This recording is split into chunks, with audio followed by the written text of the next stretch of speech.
University of Alberta. Welcome to I think this is our fourth panel today. This is a conference run by the CCR, I forget the actual title of it, Center for Criminological Research. And our workshop or our conference this year has been on policing. And I'm thrilled to be able to chair the session on police knowledge work and practice. We have scheduled three panelists, and it looks like they have all arrived. Janet, hello, Janet. Hi. So Janet is joining us from Australia, and you're scheduled to go first, but do you want a couple of minutes to get settled and we start with someone else? Okay, that would be good. Thanks. Okay. Sorry. No problem. So, how this works, if you haven't sort of been with us before, we are live on a YouTube channel. So people are watching on the YouTube channel and they can post questions there and they will get relayed to us here and I'll pose them to the discussants. All the discussants have, all the presenters have 20 minutes and we'll have time at the end for questions.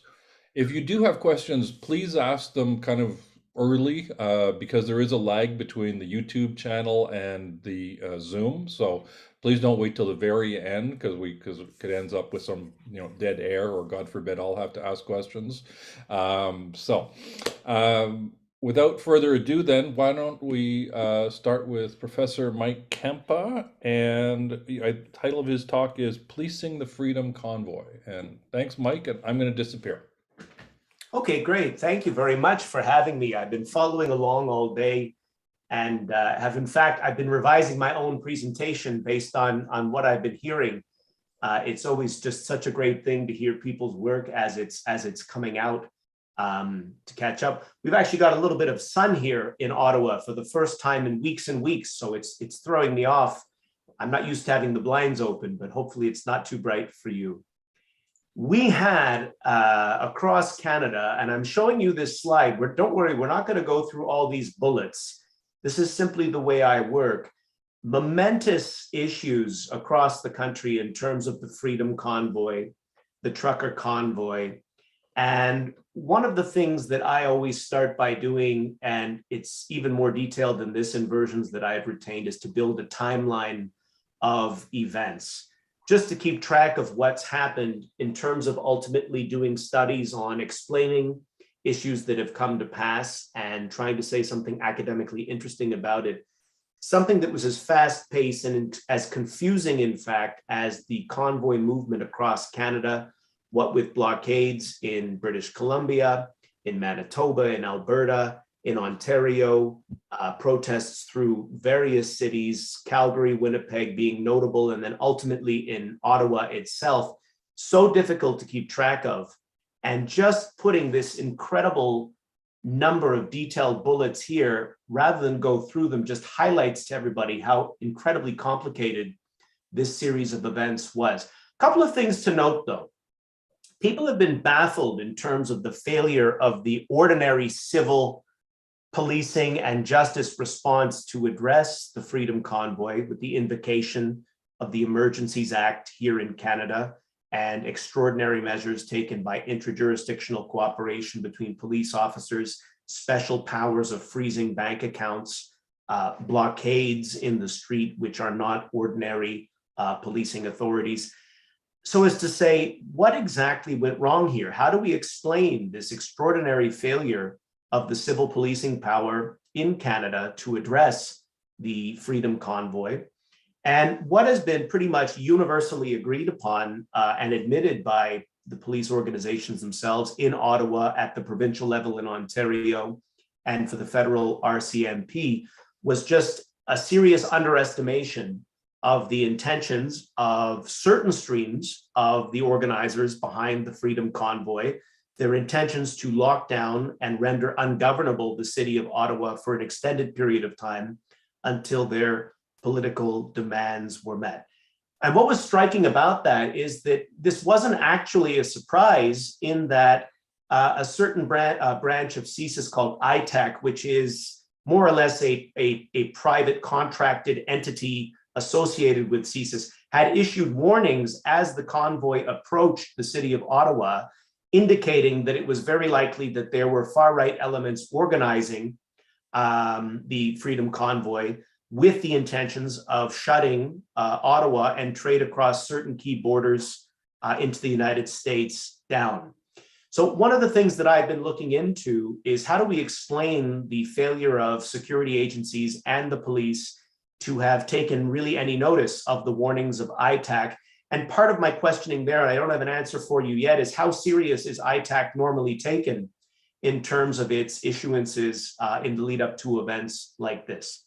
Long story short, the convoy arrived in Ottawa over the last weekend of January. Citizens witnessed the Ottawa police guiding the convoy into the downtown precinct, the parliamentary precinct, allowing large vehicles to station themselves outside of the parliamentary buildings.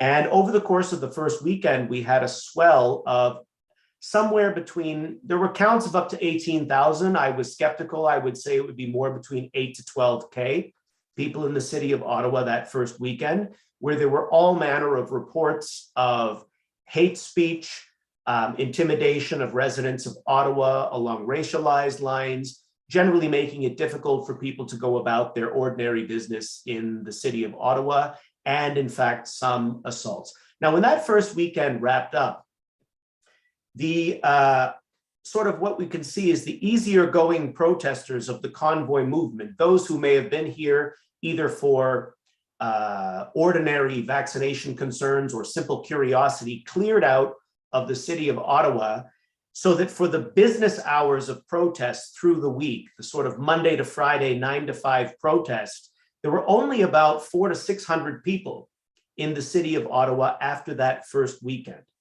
And very little, if nothing, was done by the Ottawa Police Service to address those small numbers. And many people have said that was a real missed opportunity to have started moving vehicles out of the downtown core. This pattern repeated itself over a couple of weeks, where swelling numbers on the weekend of casual protesters, families. I certainly had just ordinary people from around Ottawa were calling me saying, you know, Mike, you know something about this. Can I go down there with my daughter just to sort of check it out and see what's happening, sort of thing?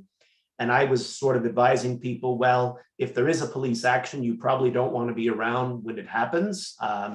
But if you do go check it out, maybe stick to the periphery sort of issue, where this repeated for a couple of weeks. And Ottawans were becoming increasingly frustrated in their city, and that they simply could not go about their daily essentials. Businesses were not able to open. The effects of the blockade in downtown Ottawa were not evenly distributed across Ottawa society. People with physical challenges, racialized people, felt it was not safe to move through the downtown core. This was not a good situation for many people. Ultimately, the city of Ottawa declared an emergency after about 9 days on Sunday, the 6th of February. This was more of a symbolic move. It didn't particularly give the police very many powers. It dealt with issues of basically cutting through red tape on procurement of certain supplies. It was more of a rhetorical strategy to try to indicate to the more casual protesters that this was becoming an illegal occupation of public space, as opposed to a free assembly, freedom of expression issue. And then the protest fanned out from Ottawa to the main Ambassador Bridge linking Windsor, Detroit on Monday, the 7th of February. Now, this is a major economic issue. 25% of Canada's trade into the United States crosses that frontier on a daily basis. We had the President of the United States, you might say in inverted commas, offering support from Homeland Security if the Canadian Security Services were not able to get that border cleared in a timely fashion, such that ultimately the province declared a parallel emergency towards the end of the week on Friday, the 11th of February. Now, this did create some legitimate new authorities for police officers to act on regulatory matters in the province of Ontario. So things to do with threatening to pull the licenses of trucks and vehicles that were blocking the border, of not renewing permits to operate those types of vehicles for business purposes.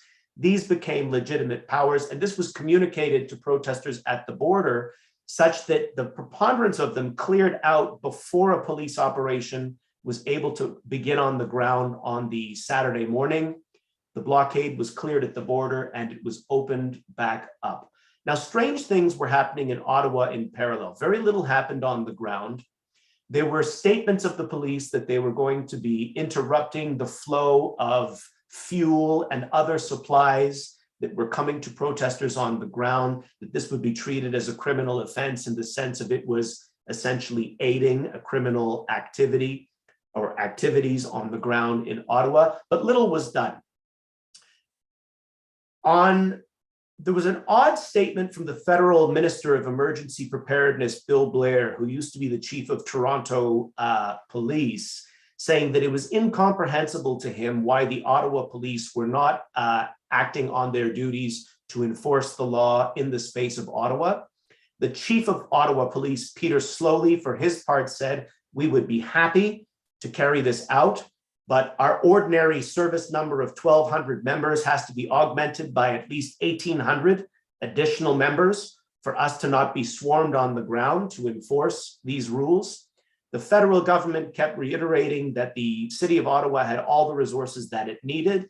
The chief of Ottawa Police kept repeating that he did not, in fact, such that on Monday, the 14th of February, Valentine's Day, the federal government finally acted to declare the invocation of the Emergencies Act, the federal piece of legislation that replaced the old War Measures Act about 12 or 14 years ago, which essentially enables it's not like the War Measures Act where it suspends civil liberties. Rather, it is an act that it serves almost like a tool chest where the federal government can amplify existing laws to suit the circumstances of the situation. They chose to amplify certain financial penalties of freezing bank accounts without getting warrants, with allowing checkpoints in the city and allowing interjurisdictional cooperation between police services without having to go through the red tape of temporarily swearing in peace officers as Ottawa police officers to act on the ground immediately. Now, extraordinarily, the day after the invocation of the Emergencies Act on 14 February, on 15 February, the chief of Ottawa Police was resigned, I would say. So it was said to have been a mutual agreement on the part of the chief of Ottawa Police and the Police Services Board, the civilian oversight body, to have the chief step aside. It's extraordinarily unusual that you would see that in a time of emergency.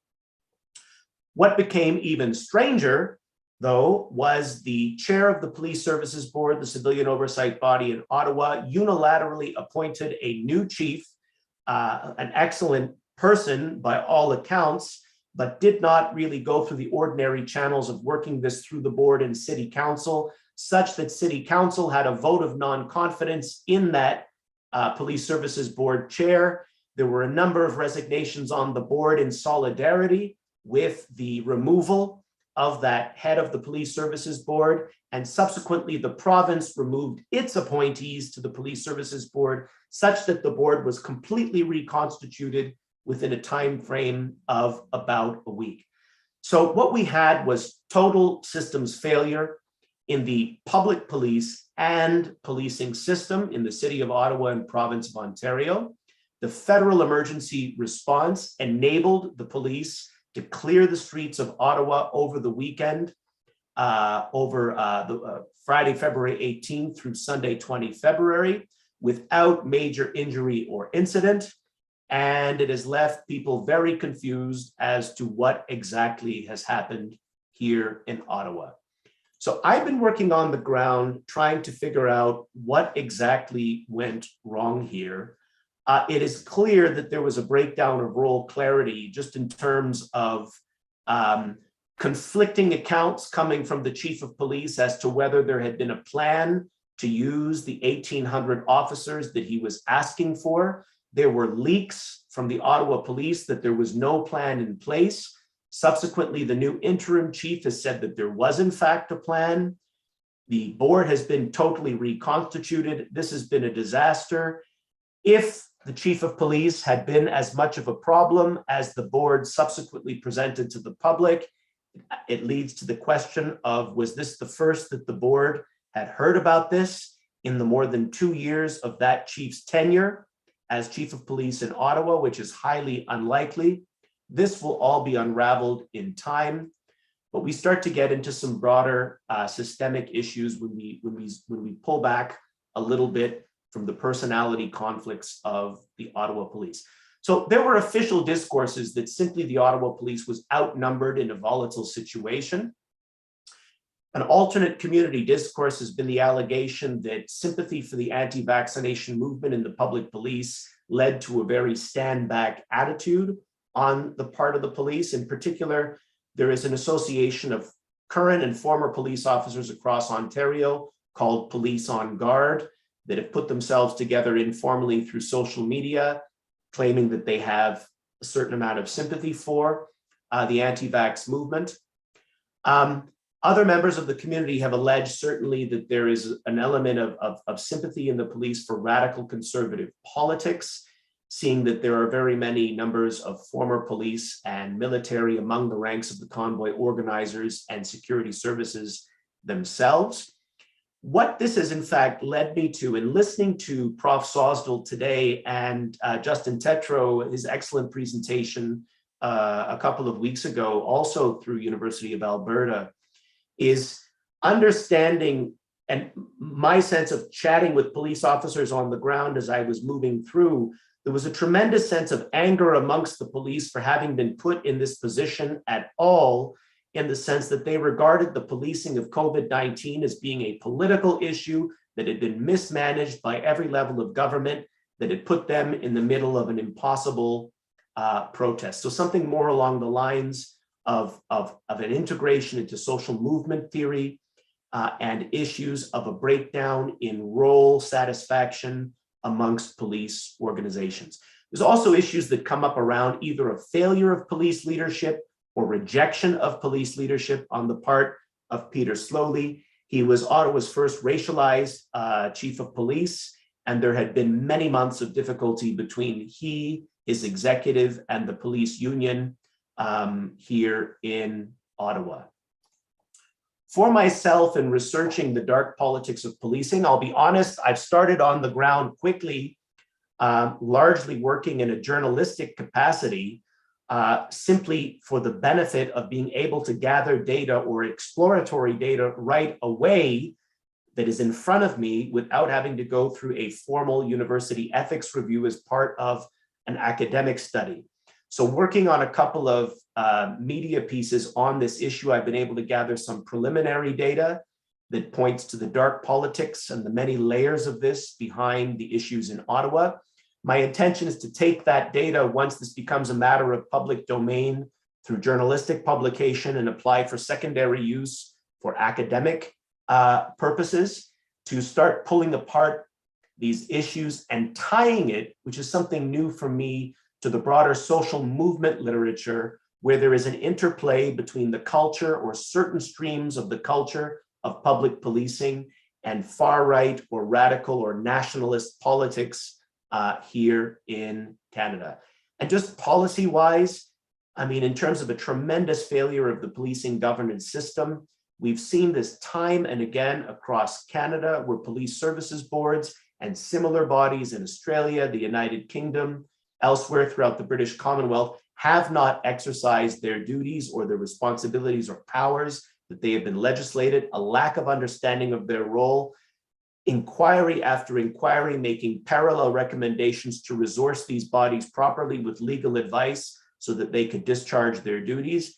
It's not rocket science. If governments don't want to do it, it may be time to move to an alternate governance model if they don't intend to act on what has clearly been rendered necessary or shown to be necessary for these particular bodies. So very exploratory on my part, as I say, starting with the investigative journalist realm, with a couple of publications lined up on these issues, so that I can then take that data and apply for secondary use for academic purposes, more along this social movement type literature to tie it into police culture, as I heard my colleagues doing earlier today. For the first time, for my awareness anyway, I've got to get into that literature further.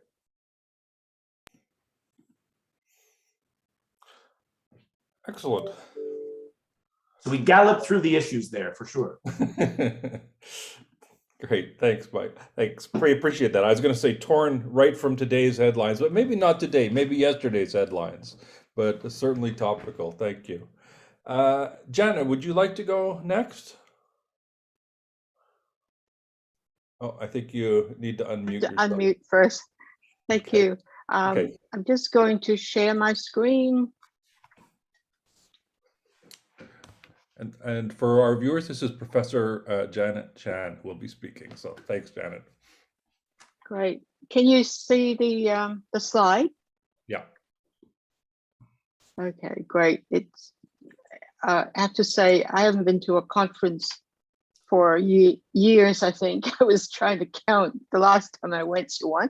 So it's great to be here, and thanks for inviting me. Yeah, in a way, I've become sort of really rusty about presentation, and of course, using Zoom and the slide, PowerPoint slide is a bit of a challenge, but I think I've got it. Let me know if you can't see anything. Okay, so I'd like to thank everyone for inviting me to speak at this conference, and I'd like to acknowledge that the paper that I'm presenting is based on work that's co-authored with Dr. Sarah Logan of the Australian National University and Professor Lyria Bennett-Moses of UNSW. Unfortunately, they won't be able to come to join me, so I'm going to speak very briefly on the paper.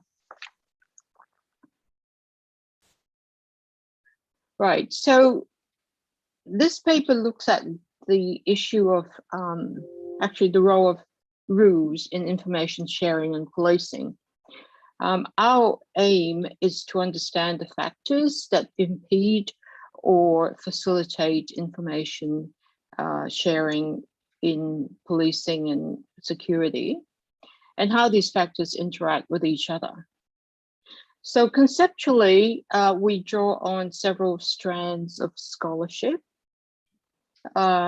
Initially, we looked at Simmel's paper back in 1906 on the sociology of secrecy. So just to refresh your memory, according to Simmel, both knowledge and secrecy are central to social relationships. So even though some knowledge of the other person is a precondition of a relationship, it is impossible to know everything about the person. At the same time, this partial knowledge is often sufficient for such relationships to be formed. So Simmel suggests that while the sharing of secrets in simple society depend on direct knowledge about the trustworthiness of the receiver of the information, sharing in modern complex society need to rely on what he calls a credit economy or a system of trust. We then move on to a paper by Gary Marks and his colleague Mouchette in 2008. They are the first to link Simmel's paper to a sociology of information in the digital age. So they argue that a sociology of information should emphasize the structures, processes, and consequences of information control in different settings. And they have hypothesized that with the advancement of information technology, the economy of trust in complex organization is less determined by individual values and personal relationships and more driven by cultural norms and formal rules. Next, we had a look at the literature on trust in organizations by drawing on Nuttbaum and Six's work. Very briefly, what they say is trust is not absolute, but conditional and contextual. There are different bases for trusting someone. For example, it could be characteristic-based, which involves trusting someone on the basis of their membership in certain family, community, or culture. Or institutions-based trust, which relies on rules, ethics, or professional standards to infer trustworthiness. Or process-based trust, which is premised on loyalty, commitment, and routinization. So this kind of analysis is quite helpful for understanding how decisions about the sharing of information can be dependent on rules or norms that organizations have developed about the trustworthiness of the potential recipients of information. For example, whether certain groups or organizations are deemed reliable, whether there are rules or standards that ensure reliability, and whether the processes have proved reliable in routine information sharing. Finally, we draw on Richard Erickson's 2007 paper, where he integrates insights from policing research to put forward 5 perspectives on how rules relate to police power and discretion.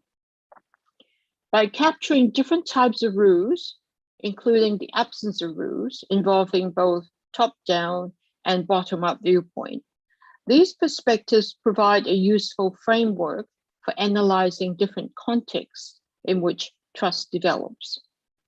Erickson labels these perspectives as 1, following the rules, 2, using the rules, 3, beyond the rules, 4, within the rules, and 5, without the rules. I won't go into the detail of this. I'm sure a lot of you are familiar with that paper. So Erickson's 5 perspective capture the range of contexts in which trust develops and trustworthiness is evaluated in relation to information sharing. To sharpen our analysis, we group his 5 perspectives into 3 elements to be explored. The first is formal rule, which includes following the rules, using the rules, and without the rules. Secondly, culture, which represents beyond the rules. And 3, technology, that's rules embedded in communications format, which Erickson refers to as within the rules. So these represent 3 interrelated structures upon which a trust economy for the management of information develops. Formal rules. I'm just going to move this bar back. In the form of laws, regulations, standard procedures constitute a type of institutions-based trust. Information sharing is governed by constraints or exemptions prescribed in formal rules. The presence of formal rules narrows the condition and context in which trustworthiness can be inferred and information sharing facilitated. However, formal rules are not all clear-cut. They're subject to interpretation in some cases and can be bypassed. Culture, in the form of shared, tacit, and embodied organizational knowledge among agents, constitutes a form of process-based trust. Information sharing is a social practice shaped by ideas about reciprocity, expectations, and control. These expectations constitute a system of trust which allows security agents in a complex world to ascertain confidence in their knowledge of another individual and their agency, which then facilitates sharing instead of withholding information. Cultural knowledge provides a shortcut, in fact, for inferring trustworthiness and facilitate sharing. Technology, in the form of automated and standardized communication formats, constitutes a combination of rule-based and process rules-based trust. Sharing is controlled by embedding rules into technology. For example, some rules for data access are routinely built into computer systems so that passwords or appropriate security levels are required to obtain clearance. Once access rules are programmed into the system, trustworthiness can be automatically determined. So these three elements do not operate independently. There is quite a lot of literature that says that technology can affect both the structure and the culture of policing by introducing new formats of communication, limiting discretion, and increasing transparency. Technology can also be used to monitor police performance, maintain audit trails, or implement accountability requirements. So culture, in the form of technological frames adopted by security agents, can affect how technology is designed and used. So just a word, just a word about the research. It was an Australian study that was done in 2017. Wow, that's a long time ago, in the context of a new information sharing system called NCIS. The aim of the project was to identify both legal and cultural practices that might impede information sharing. So Lyria Bennett-Moses did most of the analysis of Australian federal and state legislation on information sharing, and Sarah Logan did 31 semi-structured interviews with policing agents, both in police forces and criminal intelligence agencies, from very senior to operational staff. And the interviews were focused on information sharing practices, perceived barriers, and options for overcoming barriers. And then she also did 5 focus groups with a total of 30 participants with agencies, focusing on reform options, mainly law reform versus cultural change.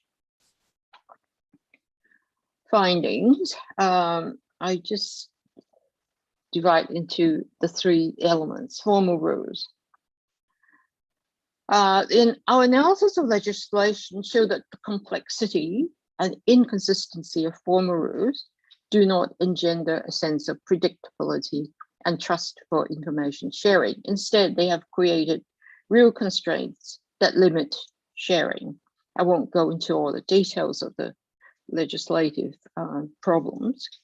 Here's an interviewee who kind of agreed to this. The quote is, "Our legislation at the moment and other government policies present obstacles to information sharing. Most information collected by a government entity is collected under a certain legislation that can prevent one organization sharing that data with another or with somebody else, unless there's been a special legislation made that permits that." So we kind of had a look at the cultural issues, and I've got 3 quotes here that show the variety of views. There's a lot of talk about overcoming barriers through workaround. There are official channels and unofficial channels of getting information. You create networks and you learn how to get information. That's from a police officer. The next quote is from a police executive. A lot more optimistic. "I think culturally we're getting closer to what we need with sharing that information. Certainly, I think there has been a mindset shift, if not a cultural one." And then an alternative view from another police executive. "There's definitely a culture where people want more levels of approval, just in case. It's always in the back of the mind to be cautious when sharing anything and take the appropriate steps. So what about technology? Well, it seems that agents are optimistic about the ability of technological solutions, such as the building of a data sharing platform, to overcome some of the legal and cultural barriers that impede data sharing. So a couple of quotes here. If an agency has placed the data in the NCIS, which is the platform for sharing, it will be assumed that they want to share. I think it would go a long way to breaking that barrier down. Another one says, I think it lets people see what the dividends of information sharing are. So there's quite a bit of optimism there. The research also shows some relationship between the three elements. So given the complexity and inconsistency of law, agents need to rely on cultural knowledge to either interpret or bypass the law. It is possible that the proliferation of rules and inconsistency can lead to a risk-averse culture. We see in the design of the NCIS, that platform, that technology might eventually automate some of the rules for information sharing. There are suggestions from the interviews that technology can also shape the culture of information sharing. And certainly the literature on technological frames would suggest that cultural framing can influence how designers and users interact with technology. So just to start concluding, now our paper does not argue that all information sharing is beneficial, and it acknowledges that the practice of information sharing between security agencies is multifaceted. There are often good reasons for some agencies not to be totally transparent and the data universally accessible. For example, in order to protect unauthorized access to data that might jeopardize current or ongoing investigations, information that is sensitive or private, or to ensure that due process is followed in criminal cases. So as a result, a patchwork of laws has been enacted for specific agencies or types of data. So it is obvious to extend Simmel's thesis that knowledge and secrecy are both central to the relationships between government agencies. As organizations become larger and more complex, the policing of secrecy relies on an economy of trust. So drawing on ideas from the sociology of information and trust, this paper conceptualizes sharing, withholding of information between agencies as dependent on rules as a system of trust. And following Erickson's work, this paper opens up the possibility that processes governing secrecy are not just found in law or formal rules, but also in culture and embodied knowledge, technology, or communication formats. Formal rules, culture, and technology are intertwined in creating constraints or enabling access to data that might otherwise be kept secret. In our study, the complexity and inconsistency of legal rules form a formidable barrier to information sharing. In this situation, law does not provide the scaffold for building trust, although it may have served the purpose of security in some circumstances. In our focus groups, we ask about various options for reform. Security agents, while supporting law reform as an option for clarifying rules and simplifying procedures, they were nevertheless not entirely convinced that additional risks would not be introduced. Neither were they confident of organizational change as the way forward. Instead, they place their trust on the building or maintenance of personal relationships and the use of technology to implement rules and bypass cultural resistance. The long-term impact of law reform, cultural change, and technological tools is yet to be tested. We think that future research would benefit from similar investigation into how the dynamic relationships between formal rules, culture, and technology in a specific setting can shape the practice of information sharing in organizations. Thank you.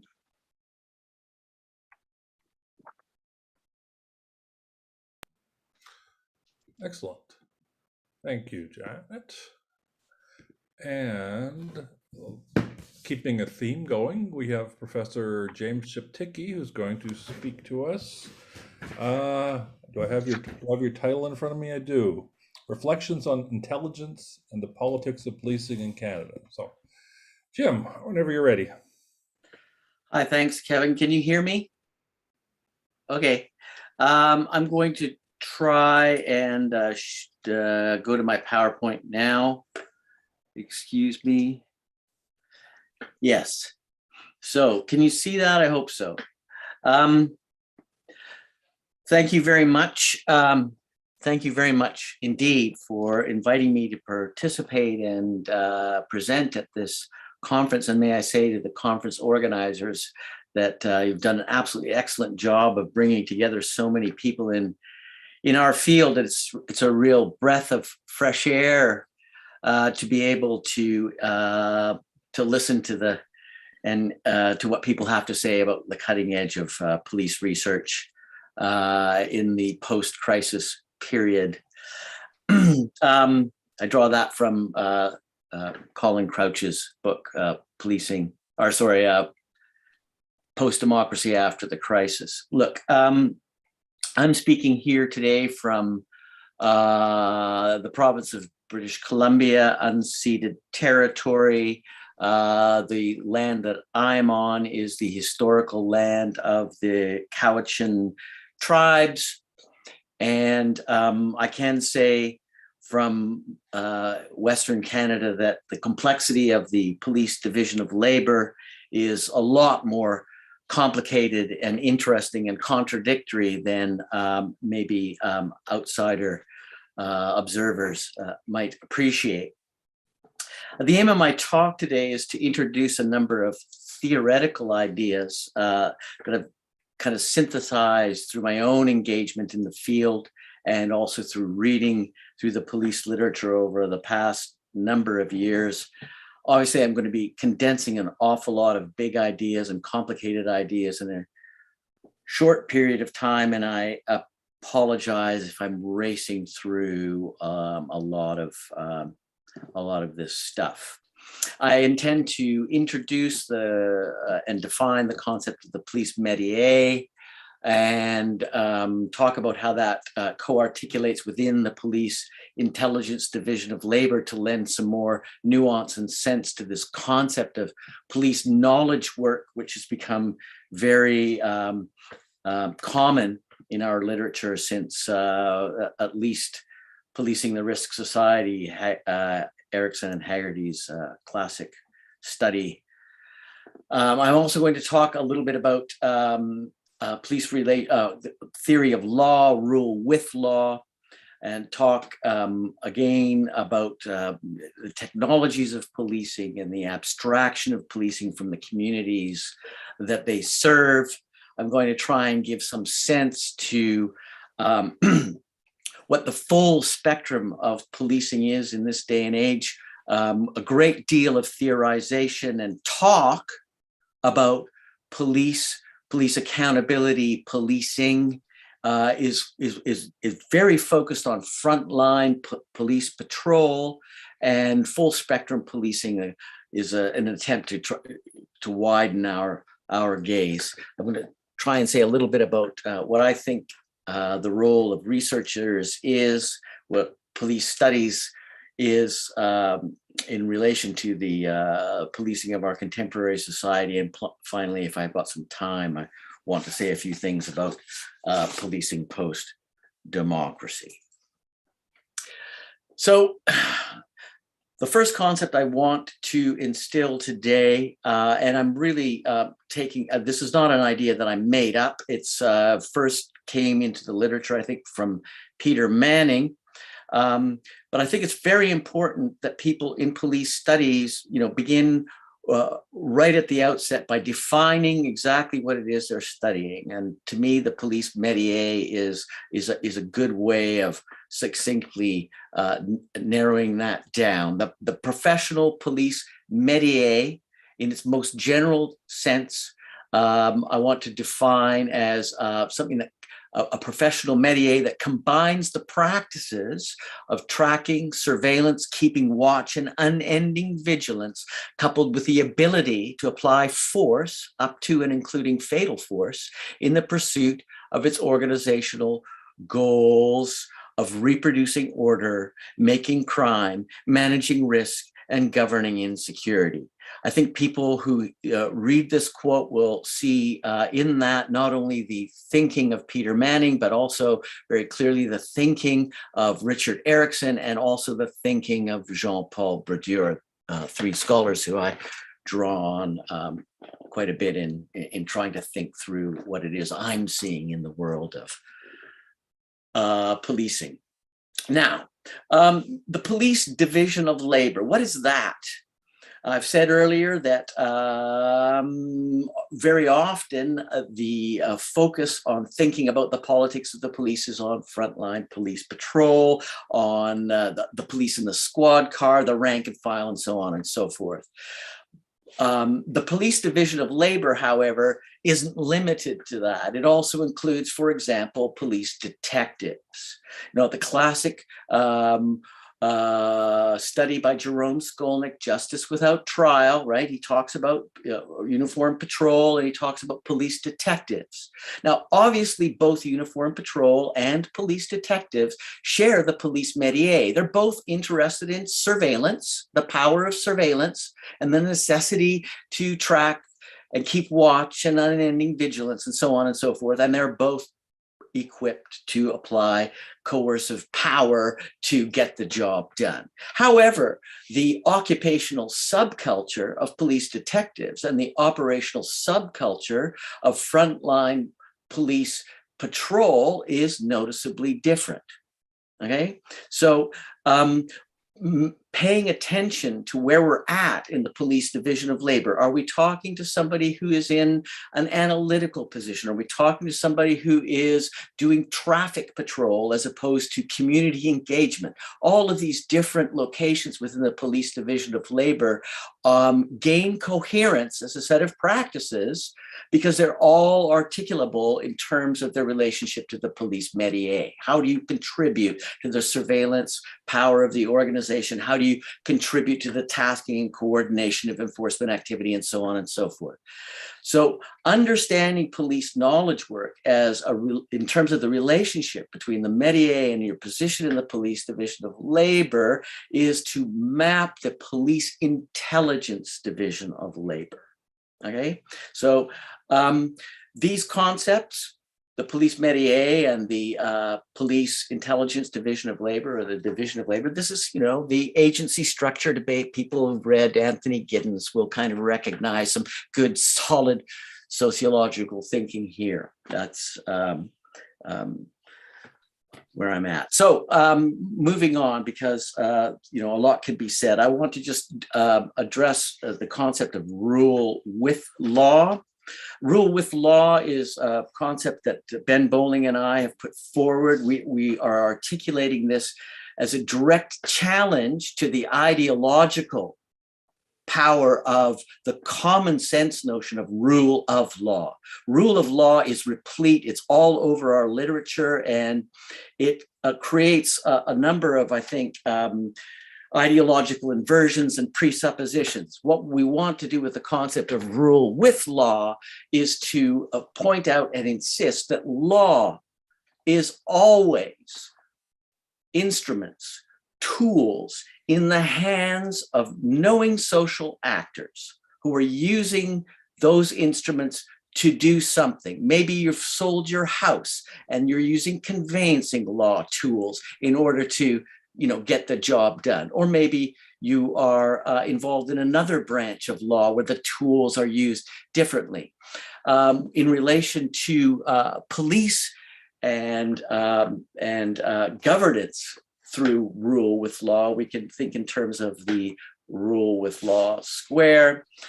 I don't have a great deal of time to explore the analytical potential of the rule with law concept or the rule with law square, but I'll just point to the upper right-hand corner, the law enforcer position number 2. These are the police officers. They are the ones who give force to law. They enforce the law. They have discretion to enforce the law, to invoke the law. And they also have discretion not to invoke the law. So think about this a little bit in terms of, and Mike Kempa has done an excellent job of laying out the Freedom Convoy situation for us. Think about the situation of a chief officer like Peter Slowly, right? In his position in the Police Intelligence Division of Labor, and his position in the rule with law square. Now, his desk at the time was overflowing with information intelligence files on 2 primary topics.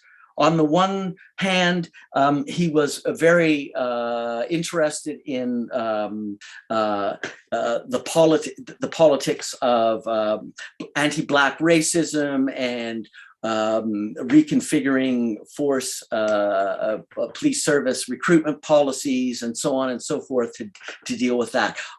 The other file that was very much dominating the sort of the knowledge on top of his desk had to do with technological change within the organization. He was very, very busy bringing in a raft of new kind of technological tools.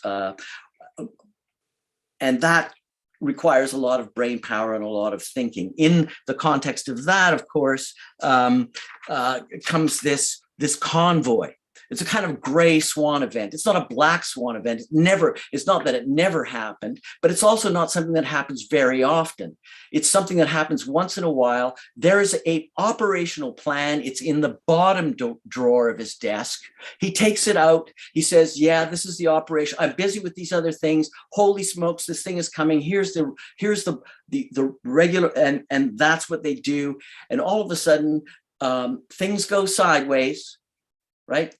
And we know the narrative from there. There's questions about the decision not to enforce the law and the discretion of a chief officer there and then. And what I'm saying is that I think Police Chief Slowly correctly understood his place in the Canadian Police Division of Labor as merely a chief of police of a municipal police service. And he found himself in a situation which was not actually municipal, but countrywide, and that the choices that he made about policing his jurisdiction would have ramifications elsewhere. And from his perspective, it was right and proper that other actors within the Police Division of Labor and other actors within the rule with law square, particularly legal, political, institutional power brokers who provide the willpower. He needed to get all of that lined up. So trying to combine these, and I appreciate that I'm racing over this, and they're probably raising more questions than I'm answering, but I'm trying to convey, I think, the analytical power of these ideas. Rule with law, police, Métier, and the Police Intelligence Division of Labor. Talking a little bit about watching the new Techno police and doing research under contemporary conditions. Well, I don't have to tell members of this esteemed group how difficult it is to gain access to the secret social world of police work behind the veil of the thin blue line, so to speak. I'm drawing on some of the insights provided by Jan Terpstra and others in this wonderful collection the abstract police critical reflections on contemporary change in police organizations. The central finding of this study, I think, is to upend the wisdom propounded by J.Q. Wilson in 1968 about police discretion, that police discretion increases as one moves, and this is his words, down the hierarchy, right? That police officers on the street had, in his observation, much more discretion than chief officers who were bound by operational rules, in his perception, bound by the needs of politics and diplomacy. He thought that discretion eroded as one moved up the food chain. The Uberization, the robotization, the techno direction of contemporary policing has done is erode and corrode and take away the discretionary power of frontline police officers, leading to unintended consequences, driving further wedges between police and public.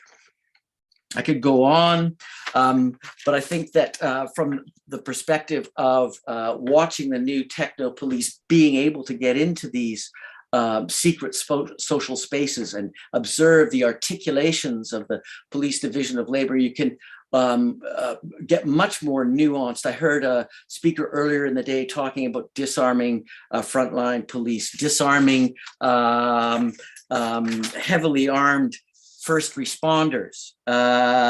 General purpose first responders are overly armed, and the aim there is to take away their weapons. Well, maybe not. But what I've observed is in the contemporary police division of labor, there are ample numbers of police officers out there in public, field intelligence officers, other kinds of non-uniform police personnel.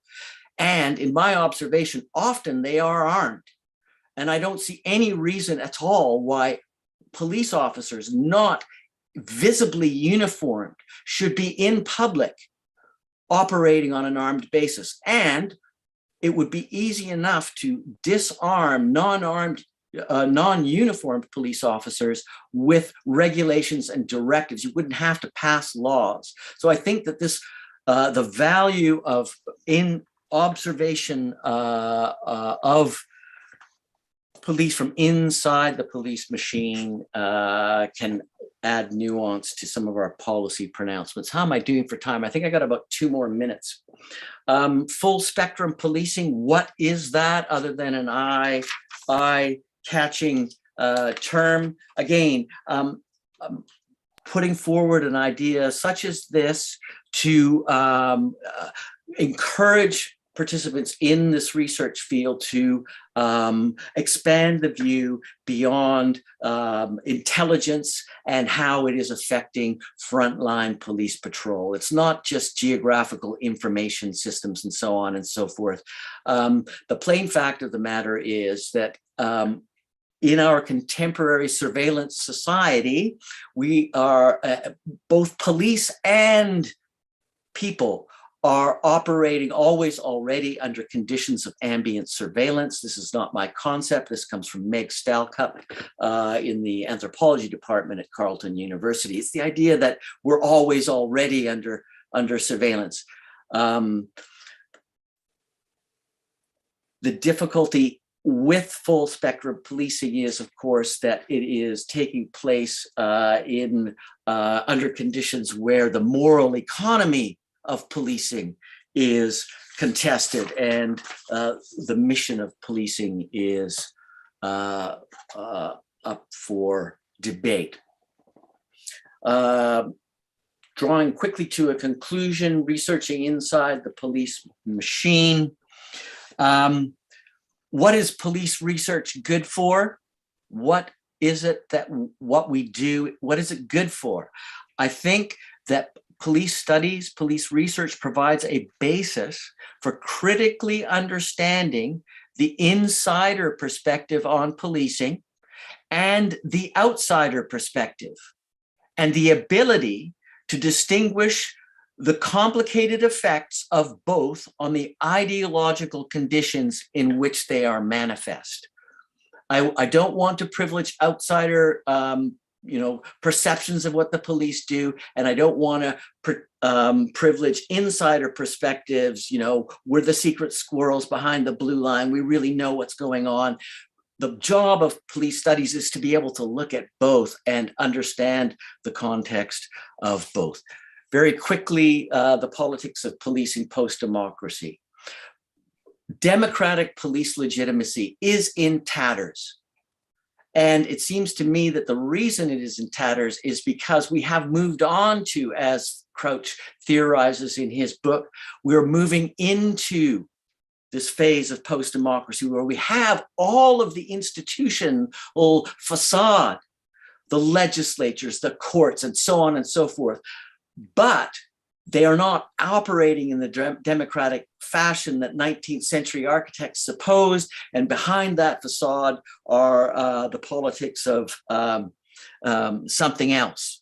And it seems to me that what Crouch's theory about policing post-democracy needs to have is an understanding of police, because, as David Bailey said so many years ago, police are to government as the edge is to the knife, and it makes a world of difference whether the knife is a scalpel or a bayonet.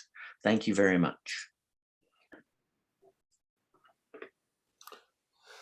Excellent, thank you. And thanks to all the presenters. So I'm going to take some questions, but I got one question from Holly Campo, who I think it's addressed to the entire group. And you can all sort of choose to answer it or not as you see fit. So I guess the question, given that everyone sort of talked a little bit about sort of police leadership and technologies, the question is, where for police leadership, where does power lie? Like what role do police leaders have in sort of as agents of change or having any power whatsoever? Because you got very different images of this here, and some of it seem to shape technology as well as being sort of paramount. So just as an opening comment, people have questions, have comments on that.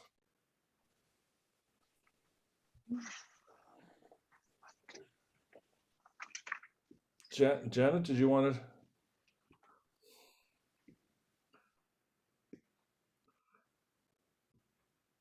Oh, I've unmuted. Yeah, what's interesting about leadership, I mean, I guess I've studied police organizations for a number of years, and I don't think I have a clear answer to, because it seems to me that even if the discretion, as Jim said, has been disrupted, that the there is now, I suppose, much more control over frontline police officers by police leaders. It seems to me that there is still not a lot of power to, I suppose, manage police in the ordinary sense of management.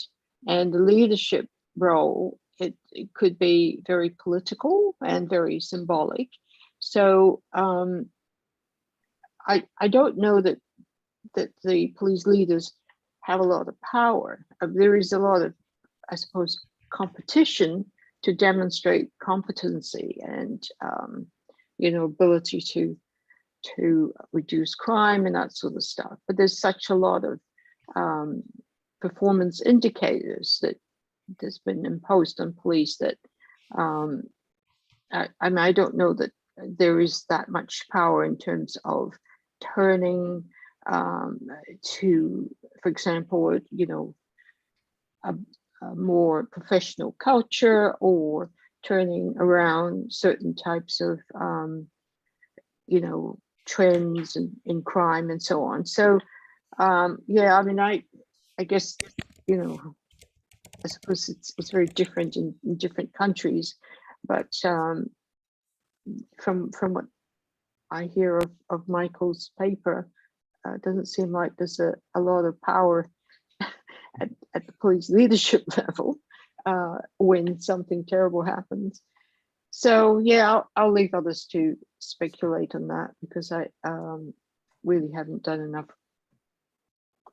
thinking and research in police leadership. So Mike and Jim, you both mentioned the Stoli situation. Did you have any sort of comments about the power of police leaders or chiefs? Yeah, I think one thing that comes out of that for me is that, the kind of Foucaultian idea that power is fluid and always reversible and embedded in relationships. So where a chief might be quite powerful in certain circumstances, where the relationships shift and the police are engaged in institutional arrangements that they're less familiar with, that relationship can be completely undermined such that the chief can become powerless in a very quick period of time.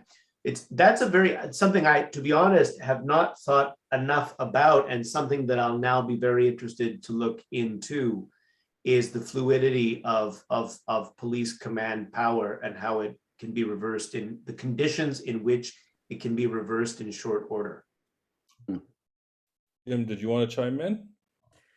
Yeah, my paper on the Police Intelligence Division of Labor, I deliberately set out to challenge the idea that that police organization is a rank structured bureaucracy. Even the police working in it have this idea of chain of command and all this kind of business. But when I look inside, I don't see this rank structure so much as a really complicated web of networked relations.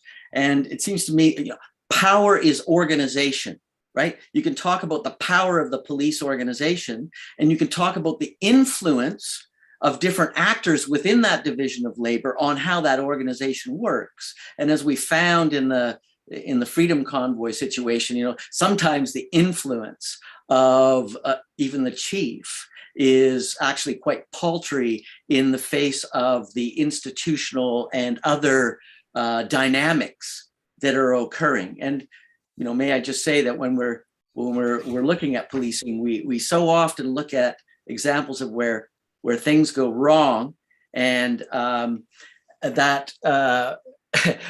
and we want to lay the, where does the buck stop? And we want to, find out where the buck stops so that we can discipline that person.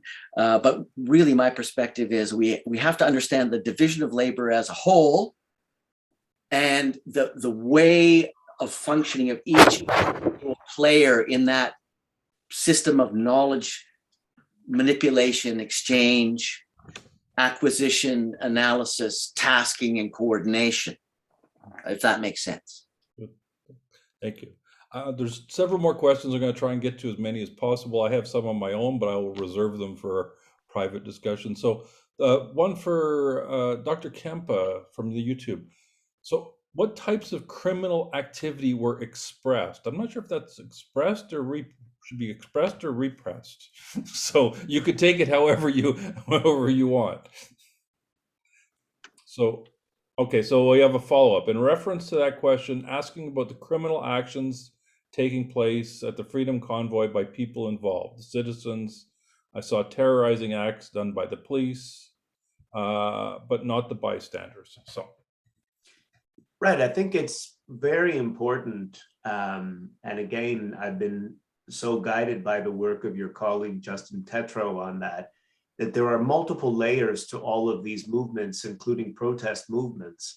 The majority of people, as I was saying, who are here on the streets in Ottawa, many of them were just curious. They came to check it out or have a party. Some were here for concerns about vaccine mandates.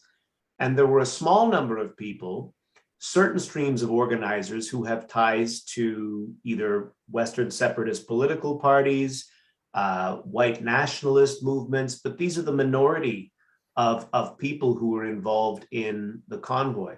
So when we're talking about criminal activity on the parts of protesters, there's a whole range of issues, and the serious forms of criminality that the police were referencing and members of Ottawa were referencing were by a very small number of protesters. So in an immediate sense, once the protest was declared illegal by the provincial enactment of a Emergencies Act and then the federal act, simply being here in the protest zone was a criminal offense. And it's easy for the police and Crown prosecutors to proceed on matters of mischief. It's a general intent crime. It's used essentially to get organizers off the streets. Subsequently, there'll be long investigations going through video footage where there were allegations of individualized violence, individualized hate speech, individualized damage to property and so forth. And the charges flowing from that will be over the duration of many months. But nobody should be saying that the majority of protesters committed serious criminal offenses, other than what was explained to many of them by police officers to clear the area following the declaration of the state of emergency. Very few people were actually charged simply for being here. Now, in terms of police abuse of authority, that will come out in the reviews, hopefully, that are forthcoming. There's going to be many layers of review. Ottawa City Council has just asked the Auditor General of Ottawa to look into the policing issues in city response. As you know, the Public Safety Committee and federal government is looking into it. There must be an inquiry at the federal level, which is necessitated by the Emergencies Act. We'll see how that goes. It may not be as fulsome as many people are hoping for, but whatever the police were, where there was abuse of authority, hopefully it will be uncovered. My impression from having been on the ground was that there was limited police abuse of authority, but of course I wasn't everywhere. We'll have to see. Thank you. Jim, you put your hand up. Did you want to respond or chime in? Yes, please. I just wanted to add a couple of thoughts to that. It's a great question. I think the police response to the Freedom Convoy ultimately was a massive mobilization of police minimal force with military precision. It was awesome. You know, those thousands of police officers and the minimization of coercive force, the way that was orchestrated was really quite impressive. So that's an interesting thing. You know, in public order policing, it's not just riots, it's parades, it's funerals, it's all kinds of, you know, carnivals and stuff like that. And the Freedom Convoy was a weird amalgamation of carnival and protest. And at the end of the day, the police response was this massive mobilization of police minimal force with military precision. And that speaks to the possibilities of full spectrum policing and ambient surveillance and so on and so forth. I will just point out how little violence and criminality, apart from the obvious that it's against the law to do this now because we said so, the crowd was remarkably peaceful. And even when the police moved in to move them on over a couple of days, the crowd didn't go wild. There weren't broken windows. There wasn't a lot of, you know, there could have been in other circumstances. That's interesting and ought to be remarked on. Lastly, with full spectrum policing and the power of ambient surveillance, and Michael has already pointed towards this. After the hockey riot in Vancouver, right, it took them 4 years to hunt down all the people. So all of the little infractions, you know, spitting on the sidewalk, whatever, they're all capable now of being brought under, you know, the enforcement control of full spectrum policing, including, you know, taking away your money in your bank account. I mean, it's really quite something to watch at. I think the question, you know, like about crime in the crowd and police misuse of force is kind of looking over there when the really interesting stuff is actually right there in front of our eyes, but we don't have the vocabulary for talking about it. So we're talking about this other stuff. Yeah. And just as a comment, it's interesting sort of the parallels with the riot in the Capitol and in terms of how the aftermath of all of that, not policed well, but I'm thinking about the aftermath and being able to identify people, etc. So Janet, a question for you. Thanks you for your presentation, Dr. Chan. Did you notice any differences on participants' thoughts on law reform or information sharing based on their years of experience or position? So, Okay, thanks for the question. I'm afraid that we didn't really look into that. As you can see, the numbers are very small, both in terms of interviews and focus groups, and they were not really random. We actually recruited them through the agencies, and so they were totally voluntary. So we were more concerned with the overall findings than to look at the fine details between ranks or duties. So yeah, unfortunately, I don't think we've got that sort of, I mean, we could have gone back and looked at it, but it wouldn't be meaningful because they're not really representative of, you know, the full spectrum of police or intelligence officer. So yeah, sorry. no problem. And I'm just looking at the time. Maybe last question here for Jim. Question for Dr. Sheptycki. What is the idea of fairness in techno policing? How do we agree on baseline determination of fairness? I'm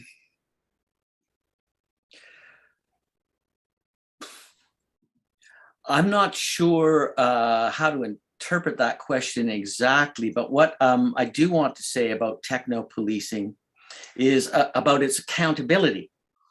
I think that that's what people are concerned about when they think of techno policing, is how do we bring that into the realm of some kind of accountability to the demos, to the people as a whole, to the communities that police serve. And in thinking about that, I use this concept of technopoly, which I steal from the 20th century media theorist Neil Postman. You know, these technologies, these are the new means of mediated communication in Marxian. This is the means of production, right? Who owns the means of production? The accountability for techno policing boils down to who owns the technology that the police are putting into practice, the computers, the surveillance machines, and so on and so forth. Who owns technopoly? Well, this is surveillance capitalism.